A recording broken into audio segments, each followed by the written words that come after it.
નમસ્કાર મિત્રો, વિડીયોમાં તમારું સ્વાગત છે। દિલ્હી વિડીયો આવ્યો છે 25 ફેબ્રુઆરી 2024। દિલ્હી એનસીઆરમાં રખડતા કૂતરાઓનો ત્રાસ દિવસે ને દિવસે વધી રહ્યા છે। અહીં રખડતા કૂતરાઓ રસ્તા પર ચાલતા લોકો પર અચાનક હુમલો કરીને ઘાયલ કરી રહ્યા છે। ઘણી વખત આ હુમલામાં પીડિતોને પોતાની જાન પણ ગુમાવવાનો વારો આવે છે। આવી જ એક ઘટના શનિવાર રાત્રે દિલ્હી તુગલક રોડ પર બની છે। ત્યાં 3-4 રખડતા કૂતરાઓએ 1.5 વર્ષની માસૂમ દિવ્યાંશી પર ખરાબ રીતે હુમલો કર્યો અને જેને કારણે તેનું મૃત્યુ થયું।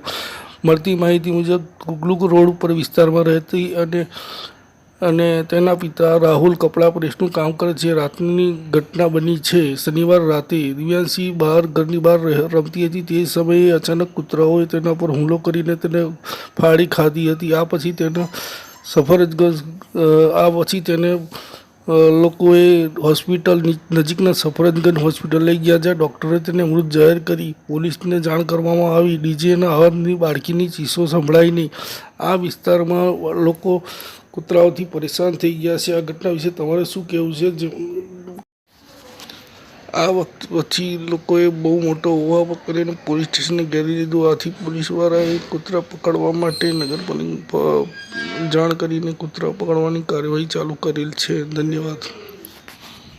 વિડીયો લાઇક અને શેર કરજો। આપનો દિવસ શુભ રહે। ધન્યવાદ। Thank you very much.